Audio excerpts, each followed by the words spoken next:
All right, well, here we go. I hope you hear us. We'll try to talk loud. So, salute again. Salute, chin chin, Mark. It's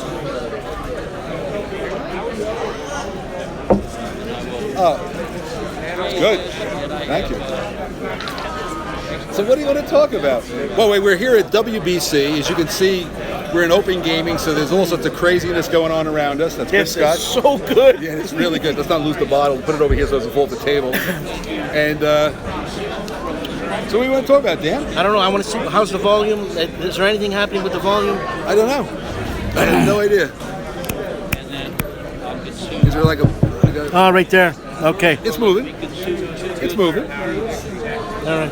Something's being recorded. I don't know, Mark. You know what? I don't want to ask you all the same old questions everybody knows. So you know what? I haven't even formulated, because this is impromptu. I didn't know this was going to happen. I hope the voice is happening. Bloody hell. Wait, we can move the pack closer. Look at this. This is hysterical. Hey, my bag weighs a ton. Yeah, you got it.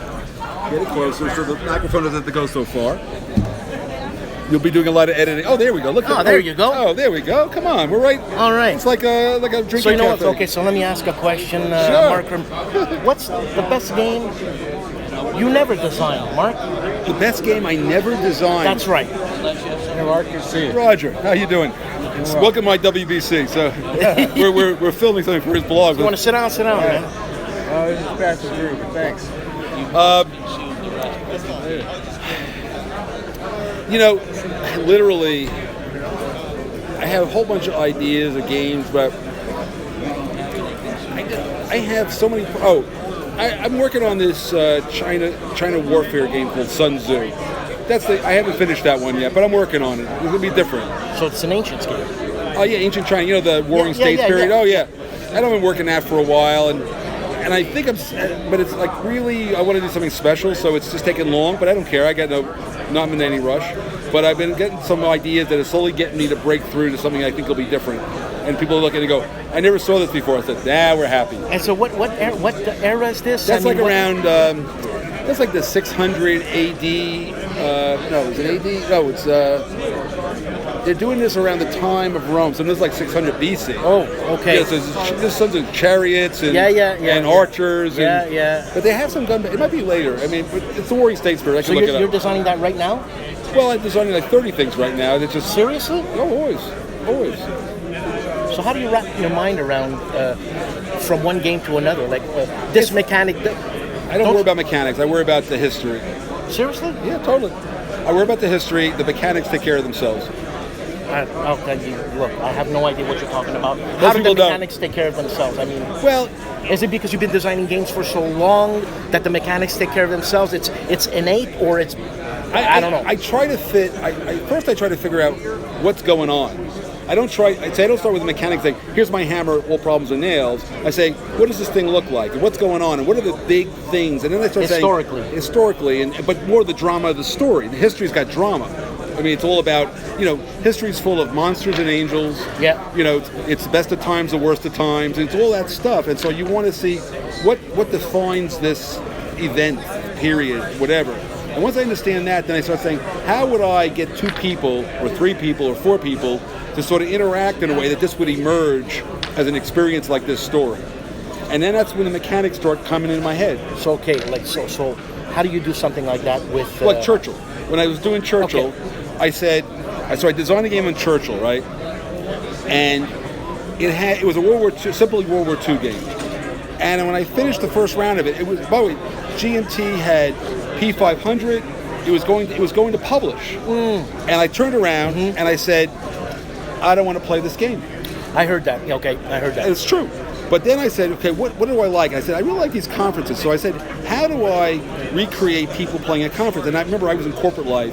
I've been in if I have been in 3,000 corporate meetings, I've been in 4,000 corporate meetings. Seriously? Oh, it was 30 years I was a senior guy, so I was always in meetings. And so I built the mechanics of that experience for my corporate life, which is like being at a conference. And that's the mechanic of Churchill. So again, like if you were in a corporate meeting, let's say we were talking about, we're going to talk about changing vacation policy. It's kind of an innocuous thing. Okay. And some senior guy goes, we should do A, whatever the hell A was. And then one of the HR specialists goes, well, there's a problem with A, and you can feel the room shifting, which is like the chit moving on the thing. Okay. And then if I said something, yeah, I'm a senior guy, so I get 3 points, but I don't have the expert bonus.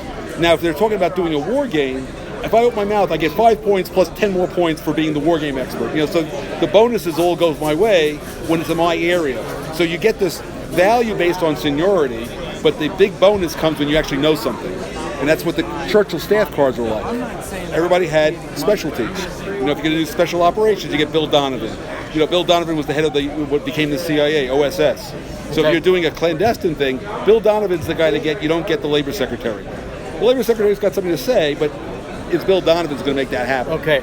So I don't know Churchill very well. Yeah, it's okay. So my point is that I first said, what is a conference like? And then I figured out how to simulate a conference. See what I'm saying? So the mechanic came after I said, this is what the game's about. It's the story of these conferences. And that's when I changed the design. And that's when I said, now I need a mechanic to do that. But until I knew what I wanted to do, why did I need a mechanic? Where you grab that mechanic from?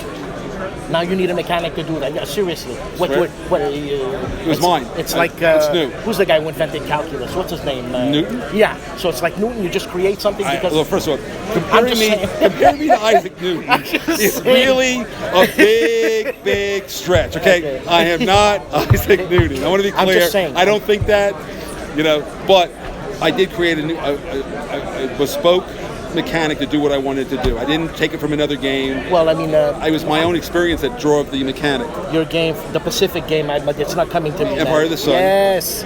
You created that mechanic, that card game mechanic. I did. That was in We the People. But I applied it very differently when I did Empire of the Sun. So what influenced you for that mechanic? Because that didn't come out of thin air. Everybody steals a little bit. Well, no. So so I had all of this cool history. And normally in the old days, we would have had random events tables where you roll dice and it tells you what happened. Right. And then I was saying, and I had been playing, so because of Magic the Gathering, cards got cheap. Real good cards got cheap because they were making so many of them. It was at the same time as Magic the Gathering. Correct. I even played Magic, against Richard Garfield. Really? I have. And by the way, nice guy, by the way, awesome guy. But he goes to me, we're at Gen Con, and he goes to me, hey, we were talking about, he really liked We the People, we were talking about it. He goes, you want to play a game of Magic? I said, I'll play Magic with you, of course. So I happen to have a deck, and he goes, oh, by the way, I got a test deck. I hope you don't mind, it's got a couple of cards that nobody's got. No problem, Richard, let's play it. We're playing along, about the third or fourth round, this 2020 monster comes out that can't be stopped, the game's over. I go, nice card. So, but because cards got cheap, I said, why don't I put all this crap on cards? So that was the idea that I got from Magic, using the cards. And then when I said, once I got cards, I said, why do I even have to roll dice or have movement points? Why don't I just do it on the cards? And then the whole game went on to the cards in a way that nobody had done. But, cards have been around since, 1600s. Yes. So it's not like there haven't been games with cards and moving pieces, but it was just some nice fortuitous combination of cheap cards, I wanted a lot of historical information on the cards, and then I managed to put that last piece in, which was the card-driven thing, and then it worked. So it was great.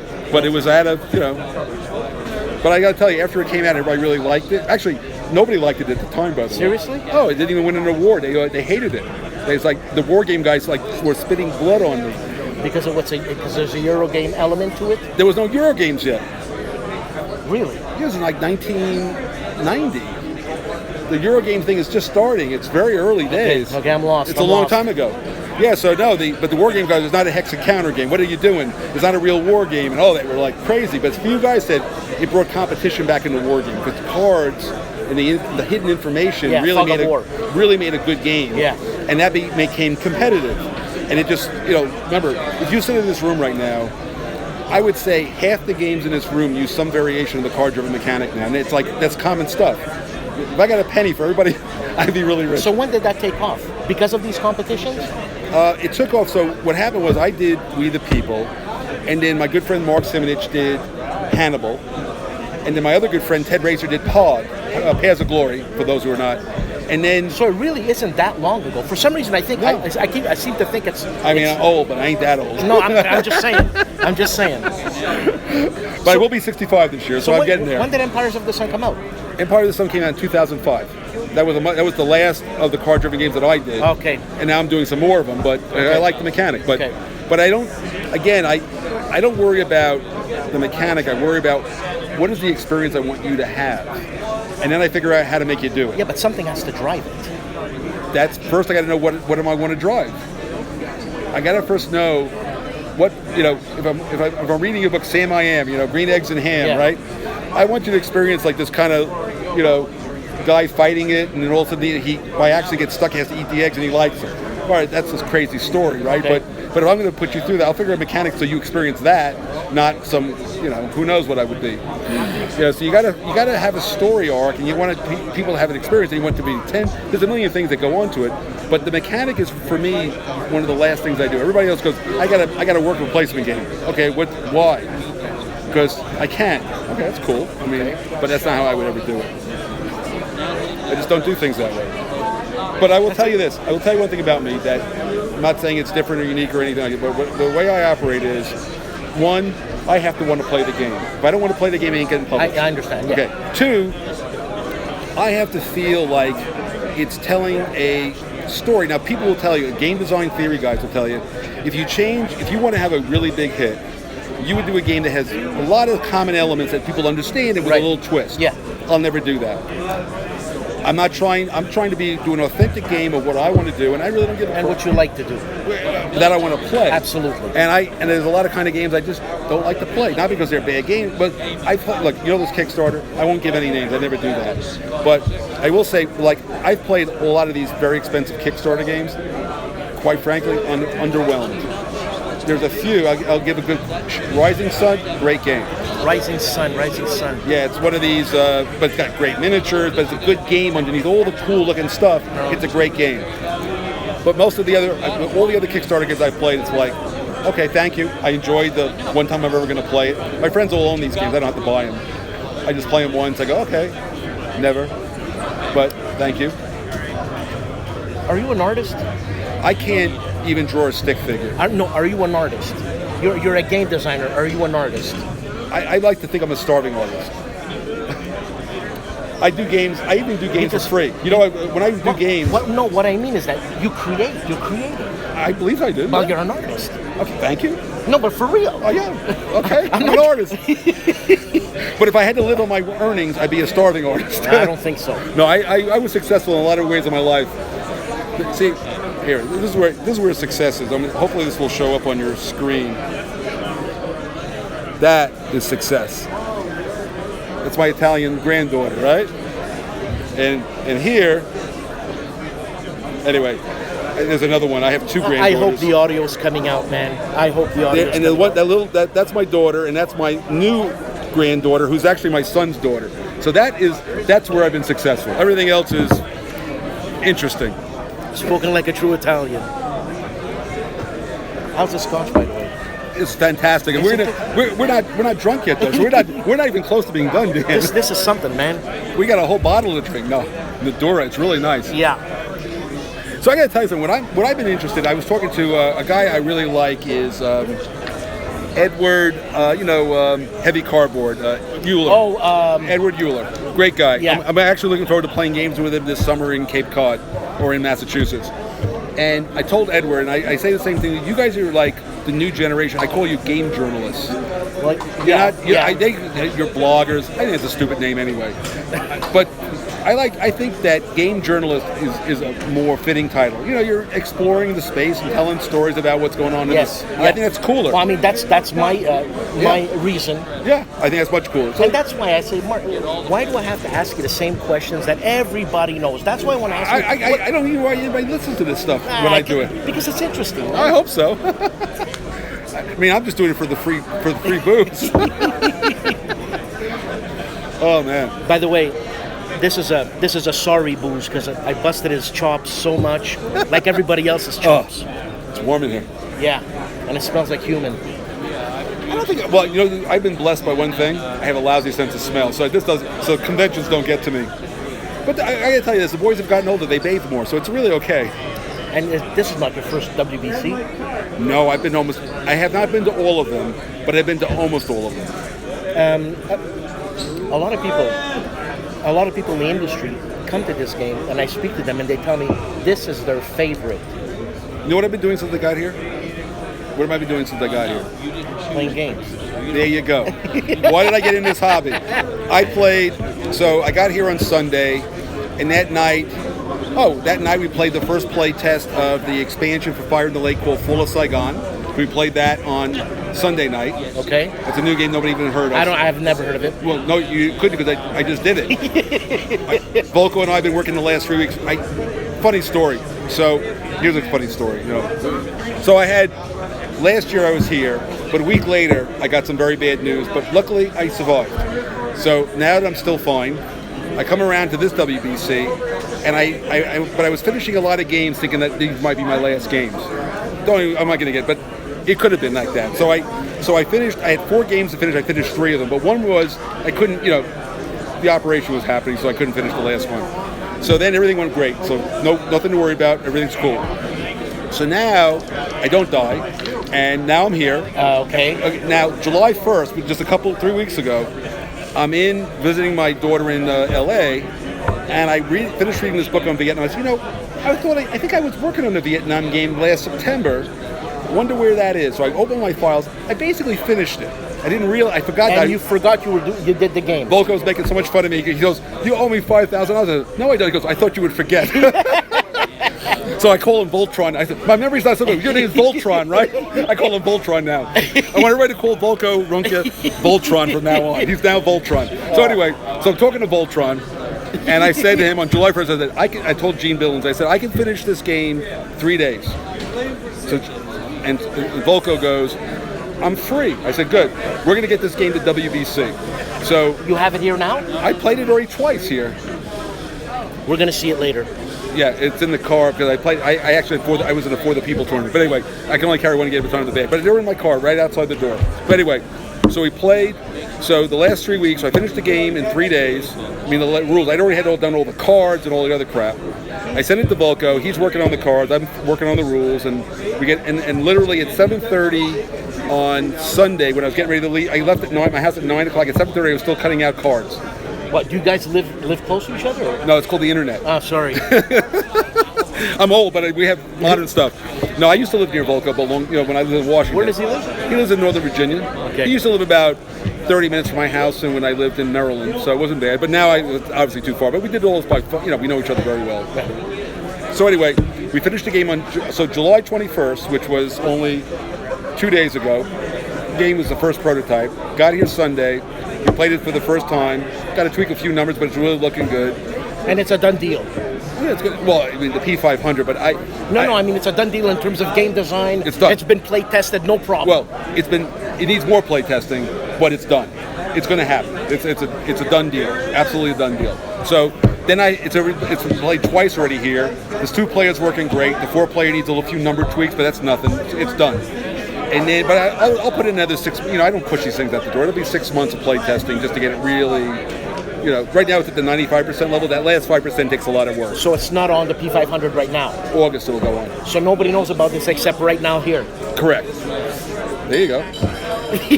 So the point is, so we say, what do I do here? So I played Fall of Saigon 4-player on Sunday.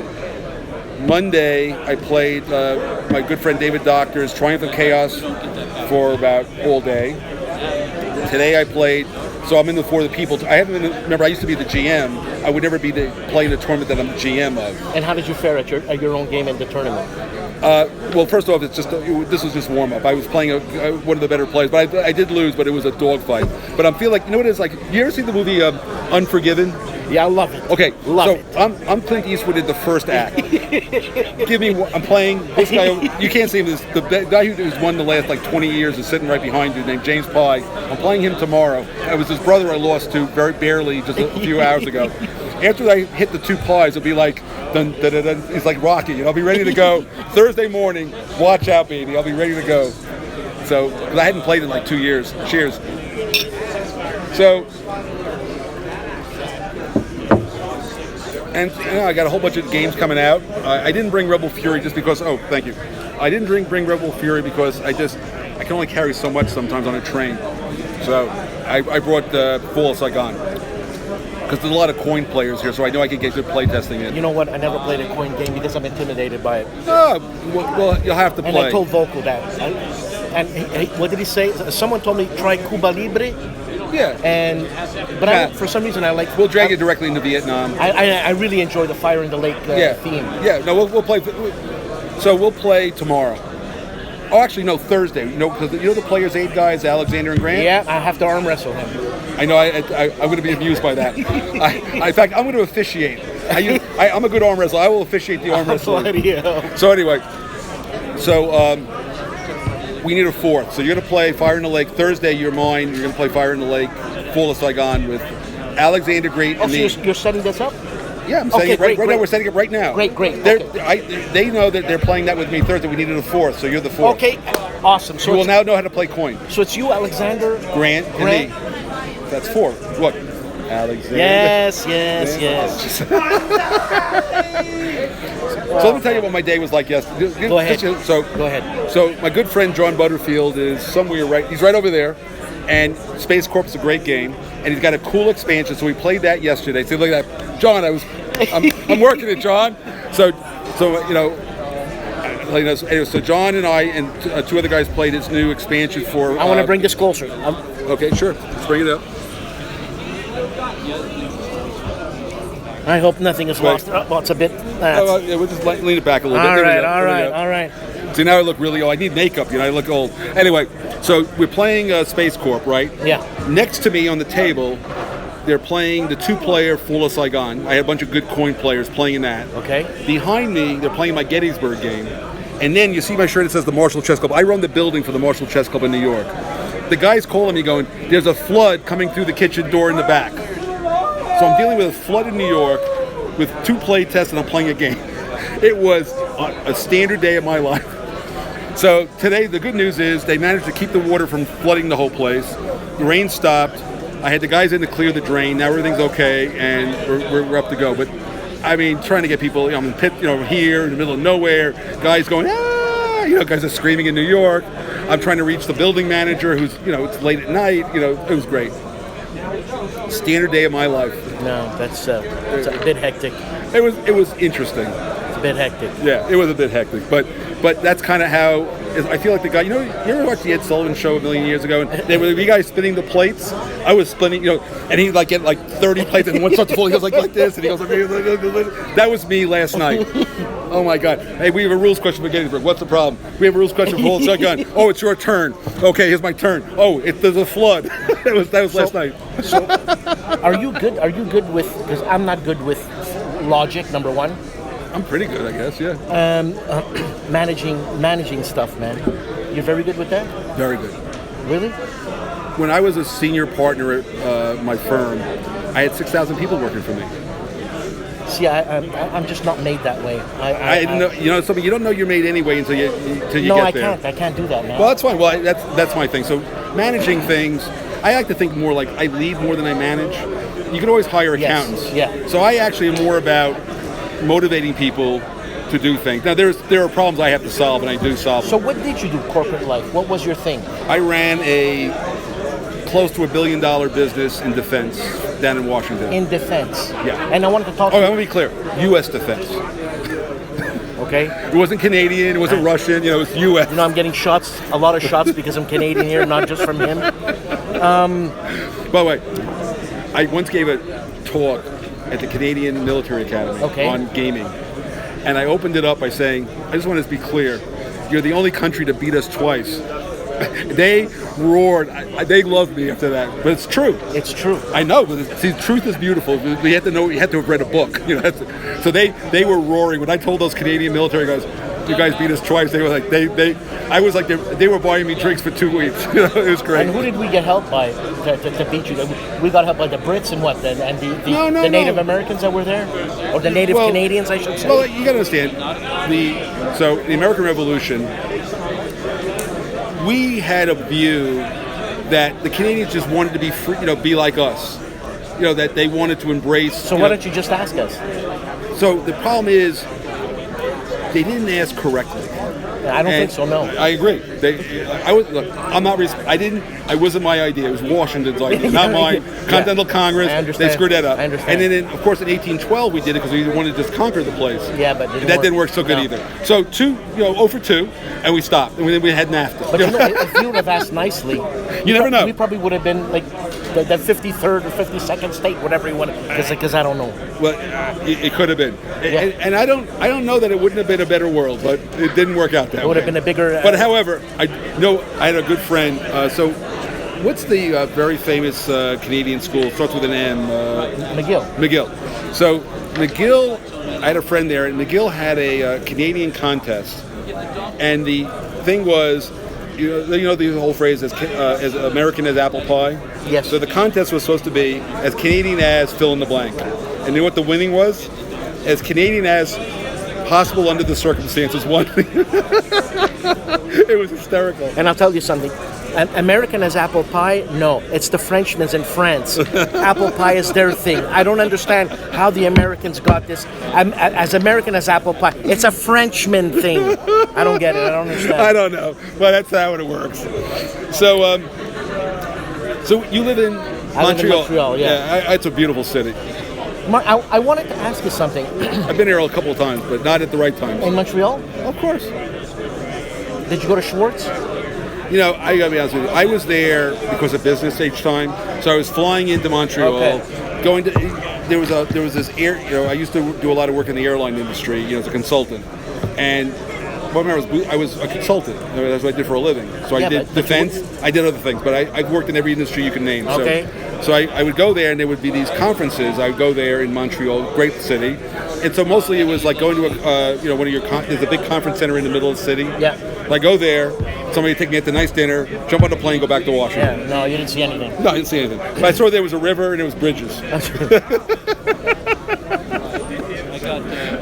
But a beautiful place. My wife did go, and I did spend a long weekend there once. Long.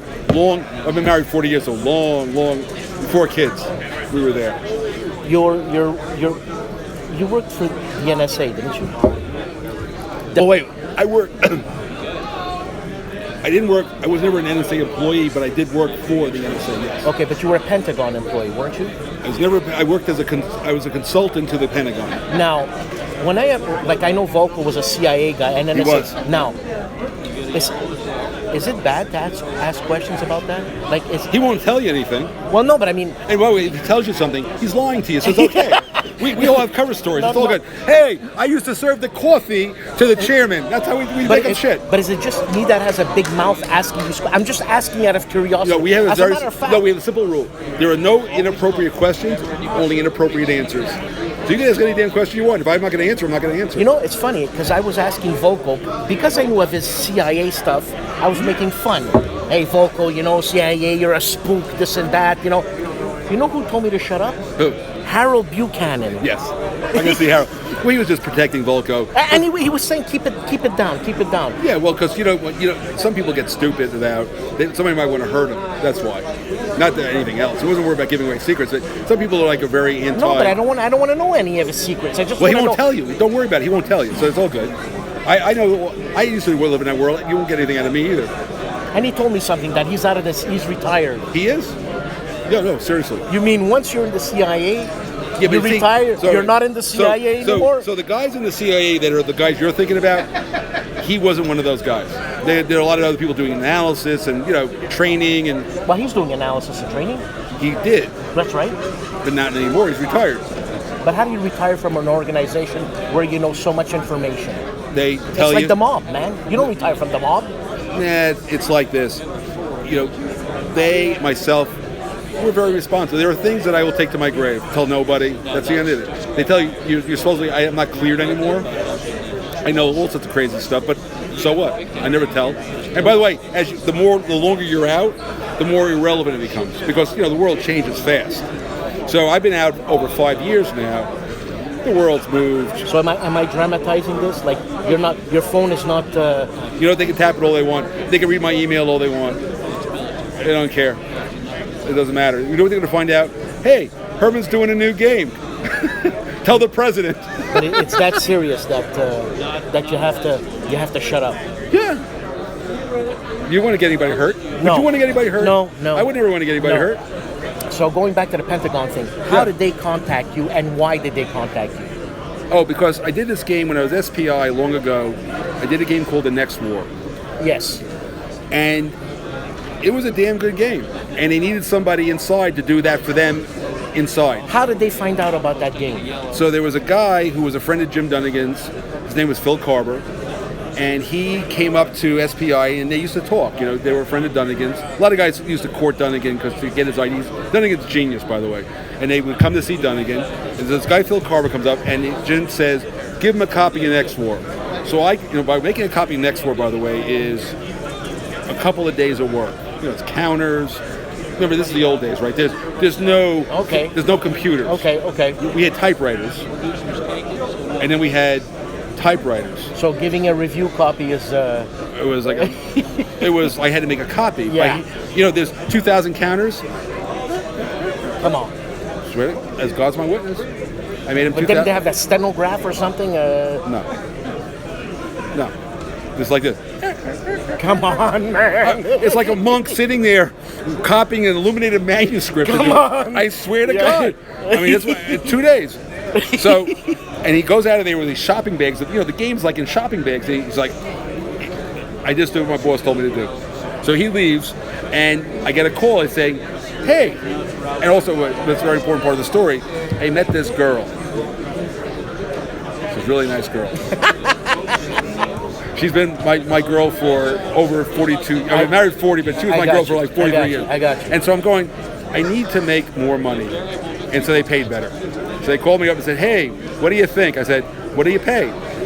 You're talking about the Pentagon again. Again, it was a company called BDM Corporation, which stood for Braddock, Dunn & McDonald. They were consultants to the Pentagon.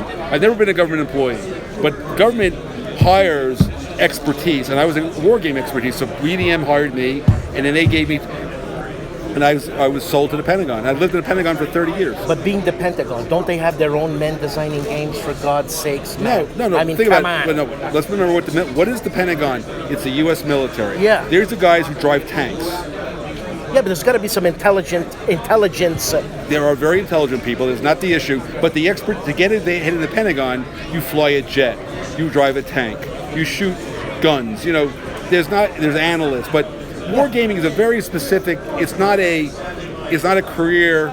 So they hire that expertise in. Now they learn it sort of like peripherally, but they're not experts. But now at today they have their in-house designers. No, I was just hired. I just finished a contract in the Army. I don't understand. They hire. I don't understand why they don't have their own in-game designers. Because they don't. They can't. The way the government. Again, this is so many rules I don't even want to go into. But if you want to be an Army officer, you want to advance, you can't. You stay somewhere for 3 years. You go do something else. That's how they train you. So you become a general. So you can't become a good game designer in 3 years and then go away for like 12 and come back to it. That's not going to happen. No. So it's not a efficient way to do it. But it's very easy to go hire a Mark Herman or other guys like Peter Perla and the guy Rich Ferris here. That's what he does for a living. Rich Ferris. That was the guy who was here. He's going to come back. That was the guy I was talking to. I introduced you. What does he do for a living? He does he used to work for me. He's a very good game designer, but he does it in Man, I don't know. Half the people here, I have no idea. You got to tell you something. As Dunnigan, you say this is the hobby of the overeducated. Seriously. Again, remember this is the war game hobby, though. I want to be clear. You know, there's different niches. We were the original, but we're a niche of a niche of a niche. Yeah, I guess. But I'm happy here. You know, this is my little world. And these guys, I mean, everybody knows a doctor, a lawyer. I mean, seriously. Yeah. You know, and at this point, what's interesting is, you know, we've all gotten much older. You know, there's actually, it's like almost the Academy Awards. Who died this year? It's a sad thing. Sad. But we're bringing in the kids are coming. I got 2 granddaughters. I guarantee. No, I said to my wife said, I want you to come to the convention. She goes, I will never come to the convention. I said, I know that you're wrong, and I'll tell you why. I said, when Sophia or August, those are my granddaughters, want to play games with Grandpa, and my son brings them, you're not going to want them to eat lousy food. You're going to come and cook for them. And she goes, okay, that's the one condition. That's the one condition. I'll watch the girls at the game convention. So I'm winning this thing. I am winning. That's a real winning. Yeah, it's cool. Yeah. You know. So what do you do for a real living? I mean, I know you do this, but what do you do for a living? I work in psychiatry. You're a psychiatrist? No, I'm not. No, you're not. It's like, you're crazy. That's what it is. Actually, I was a musician, a professional musician for 30 years. Oh, nice. What do you play? I'm a classical percussionist. Nice. See? Everybody's cool in this industry. Everybody's got a story, but anyway. Everybody's got a story. And now I work in psychiatry. It's 20 years. What do you do in psychiatry? I'm an animator. I use my music. I use my music. A lot of these people are very talented. So because of my music schooling, therapy, like music. Well, not really. Because of my schooling, I put together a band, and I know how to run it. I know how to manage a band. You know.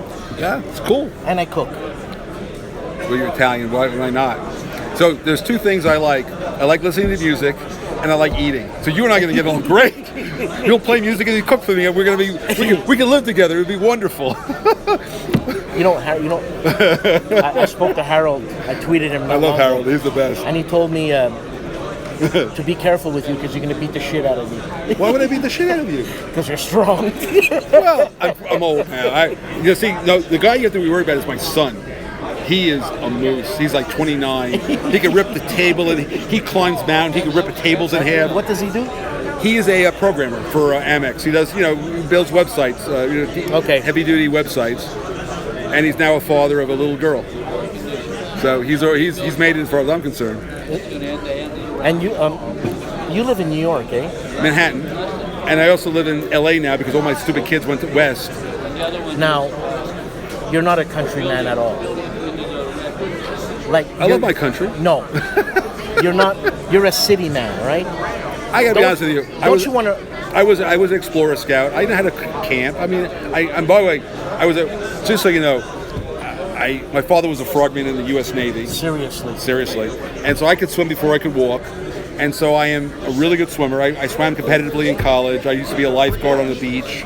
I now had I was at one time a certified small boat instructor. Really good canoeist. I've been down rapids. I mean, I know how to do all that stuff, okay? I know how to do all that stuff. But it's been a long time, Now, my wife's not like that. She's a city girl. Okay. There you go. That answers but I am my not, question. Yeah, Why does he live in Manhattan? Because his wife is a city girl. And she was born in Manhattan. Yeah.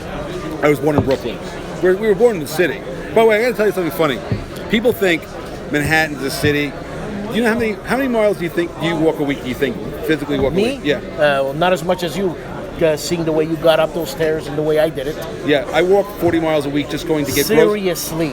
In the city, there are not very many heavy people in New York and Manhattan. But you know why? Because we all walk 35, 40 miles a week.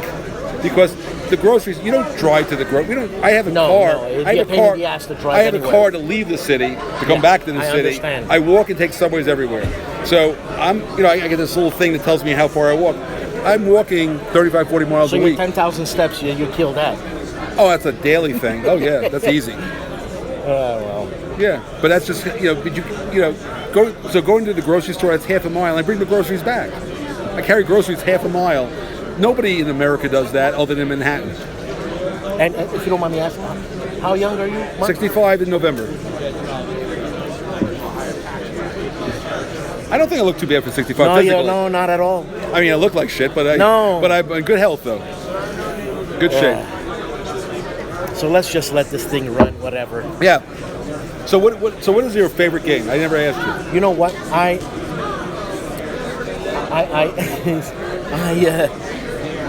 video and I edit so much that I don't even play. So I like playing solo games. And so did you get my Peloponnesian War game? Yes, I did. So I'm glad. Yes, I did. And I haven't played it. I took it out of the shrink, looked at the stuff, smelt the box, and shit. Would you sign something for me? Anytime you want. Okay, I brought the Peloponnesian War rule book because I wanted to bring all the boxes. But that takes when you're traveling, you don't want to carry boxes. Plus, I brought the Japanese game, Empires of the Sun. Oh, thank you. Plus, I brought the Sumter. Fort Sumter. Yeah, for God's sakes. It's okay. I'll sign anything you want. Thank you very much. I gotta tell you, I am so touched that anybody wants me to sign anything. Come on, man. I gotta be honest with you. Come on. There are like maybe there's 100,000 guys who know who I am in the world. That's fine. No. But I'll sign anything. I love these guys. I mean, and women, by the way. Not as many women as I'd like, but it's getting better. But it's getting better. You're like a heavy metal rock star. It's all guys. Yeah, that's probably true. It's all but guys. no, but you know what it is? The guys have daughters, and they bring the daughters, and the daughters want to play. It's getting better. Look, I mean, look at this. What is this young lady over here? Yeah, I don't understand. She's what? She's like 17, maybe. Yeah, I'm guessing 17, and she's sitting there with her dad, and they're looking at games, and she looks interested. I don't even know what they're playing. It doesn't matter. She's happy. She's looking at her dad playing the game, and you know, hey buddy, what's going on, Roger? Getting old is what's going on. Like, you know what? You know what the good news is? We're still talking. It's all good. If we're not talking, not so good. That's right. Yeah. I'm looking forward to playing Fire in the Lake. You know what? I know nothing of that game. It doesn't matter. It's all right. Listen, you don't play games to win. You play games to have fun. Yes, and to experience. Yeah, absolutely. And I promise you're going to have a good experience. I'm sure. I'm playing with Mark Herman and the guy I'm going to kick the crap out of, Grant. Yeah, but don't hurt him too bad. Oh my God. Oh man. It's good. It's all good. But you know, Mark. I mean, what? Remember, I sent you some questions once, and you didn't answer. Oh yeah, the 4 questions. But you know what the problem was? So, doing the 4 questions. You know, it took me 2 hours. Remember, I'm 65. Took right? you 2 hours to do that. No, it took me 2 hours to figure out how to get it out of the goddamn phone and send it to you. It took me 4 minutes to do the goddamn tape, but figuring out how to get it out of that phone and into a file that I could send to you at that size, it was a nightmare. So I won't bother you anymore. No, I'm happy to do anything. You want to Skype with me? Yes, you do whatever you want. I'm happy to help you out. But you know, yeah, but have you seen Rich yet? I have. Okay, I just wanted to make sure. I definitely saw it. They're asking about Rich Ferris, my good friend. So he told me he's been up since 4:30. He went to see. He hit the rack. Remember, he's in the Navy, so they don't say beds, they say racks. So you got to know how to do Navy speak, Marine and Navy speak. See, it's not a floor, it's a deck. It's not a door, it's a bulkhead. It's not. Or it's a hatch. It's not a bathroom, it's a head. You got to know how to speak to those What's guys. the bathroom? Head. Head. HEAD. Yeah. All right. You know what? I didn't invent the words. I just speak it. All right. Oh yeah. They go. Hey, you go. Where's the head? 2 hatches down to the left. Yeah. That's how they talk. I've been on ships. I handle. My father was in the Navy, so I handle Navy very easily. I used to teach for the Naval War College. Really? Why would I make this up? I don't know. I have a resume. You know what? I'm Canadian. And you know what? Yeah. And I taught strategy and policy for the Naval War College. Yes. Military strategy and policy. And you see, that's what freaks me out, because why would they go outside? No, not because of you. I'm not questioning you. I'm a historian. They had to hire. So if you want to teach his military history, who do you get? Do you get a psychiatrist or a band member? No. No. But do you ask me to play a Don't they have their own historian? I mean, they're steeped in history in what they do. But again, it's not a matter of they're going outside. It's not. See, you're looking at the wrong thing.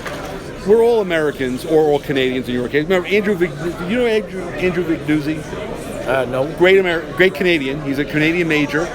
No, Good friend of mine. Great friend of mine, but he's in the Canadian military.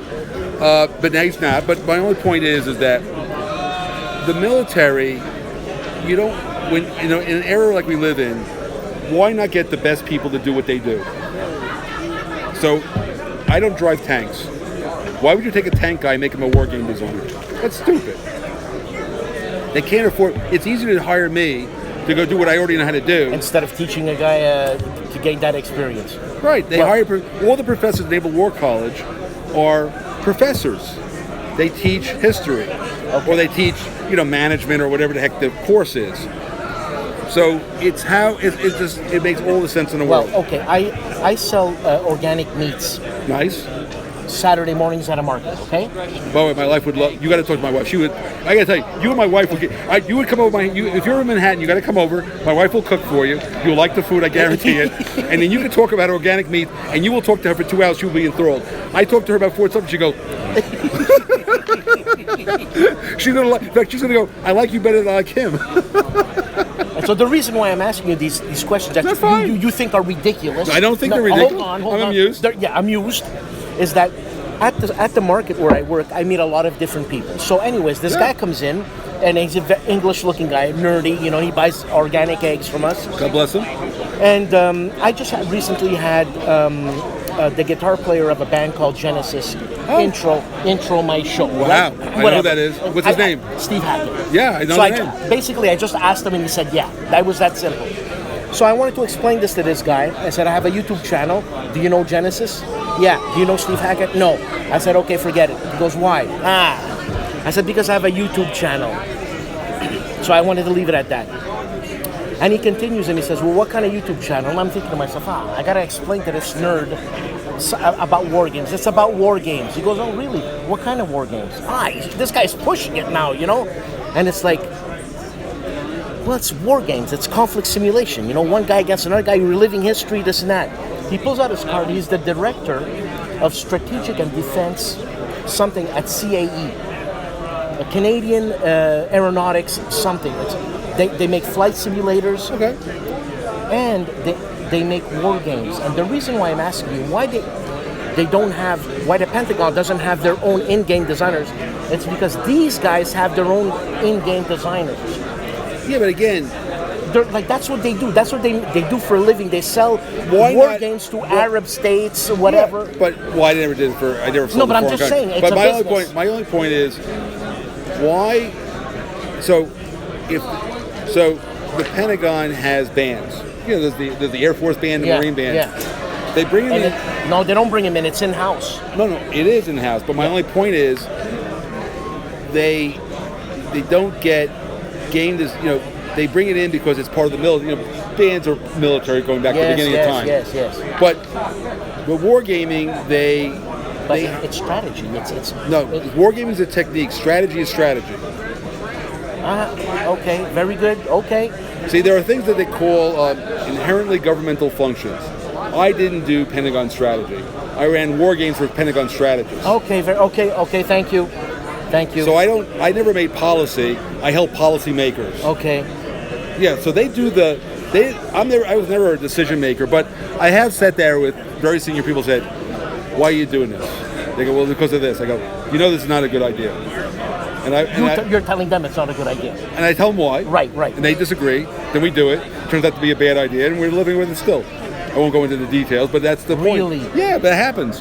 But I remember one time, this was a long time ago, during the Cold War, I did this game on, basically the end of the world, World War III. Okay.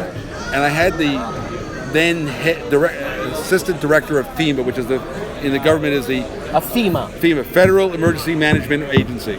They do every time there's a hurricane. Disaster situation. Right, but a nuclear war would be a disaster, wouldn't you think? A little bit. Yeah. So I'm sitting there going through the math of this bad thing. And I say to him, I think 100 million Americans, are not here anymore. It was a long time ago. It was a game. That's a third. No, then it was closer to, there weren't as many Americans then. So it was more like closer to half. Bloody hell. So then a guy goes, he started arguing with me, I think it's really 85. I go, does it fucking matter?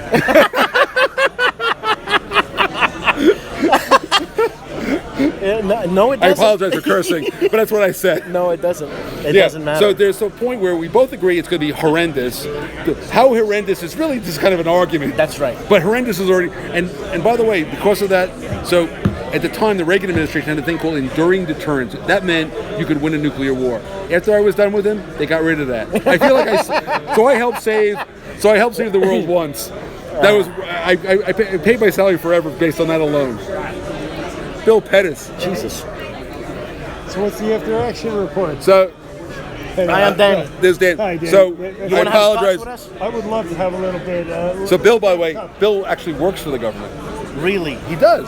He's not going to tell me anything, eh? I don't know. He doesn't do the shit I do, but you ask him. See what Bill's trying to say. He's a great guy, though. I really like Bill. So, Bill.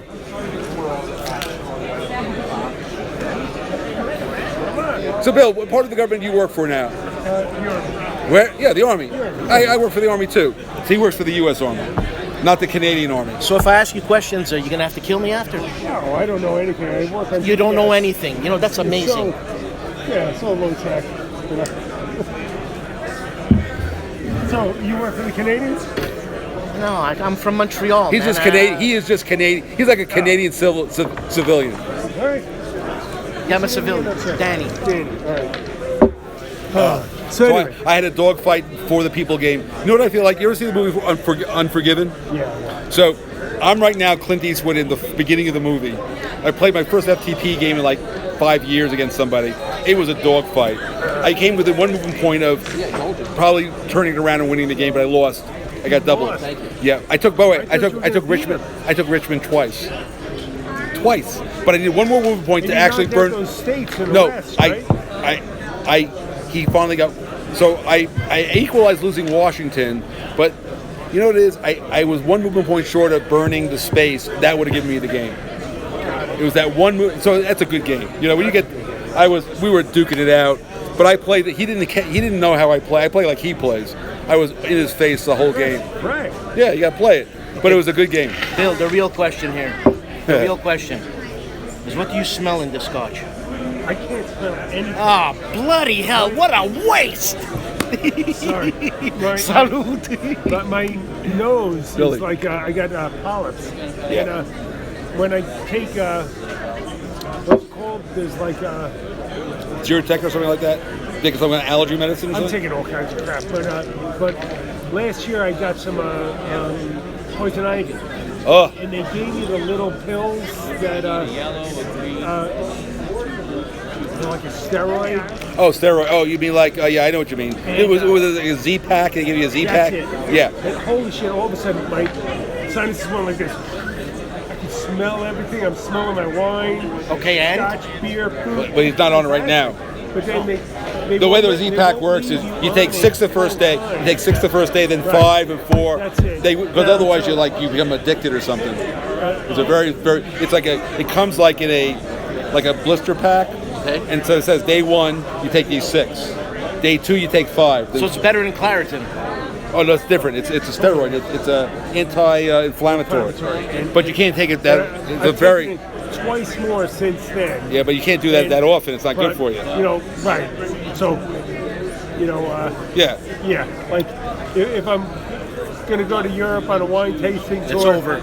You know, I'm going to see the girl and say, oh yeah, you know, she's good, she'll give it to me. But right now, I can't smell a thing. It's killing me. But wait, given that we're at a game convention, it's not a bad thing. Oh, You like that one, did you? oh yeah, I've got a roommate, and he dragged me outside yesterday. He wanted to pick up his games out of the car. So I'm like, no problem, I'll come and give you a hand. We go outside. No, my car's not here. It's down in the back parking lot. It starts raining. Not very hard. We get about, It started raining A hard. little sweat, a little we go rain. through the hotel. I'm just going to stop this. Yeah. Cool? Good.